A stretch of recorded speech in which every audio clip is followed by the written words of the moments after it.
The way that scientists predict the reasons the Earth is behaving regarding climate change is crucial. These records are established from looking back on older records in certain areas and input and output climate models. Once scientists find patterns, then they are able to establish their relevance to today's environment. These predictions do not predict the forecast of the weather, rather the effect the climate will have on Earth after a long period of time.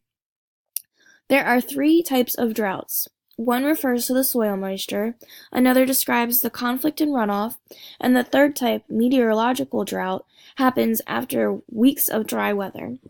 This type of weather is harmful for farmers and their crops in the United States. In the next few years, abnormally dry weather is projected to become the new standard of weather for some regions. Since 2011, the United States has experienced a high volume of meteorological droughts. Because scientists are undecided about the effects of this kind of drought, it's been hard to decide what to do about them, but it is agreed that human intervention has had some kind of effect on the severeness. The most notable drought occurring now is in California. It started in 2011.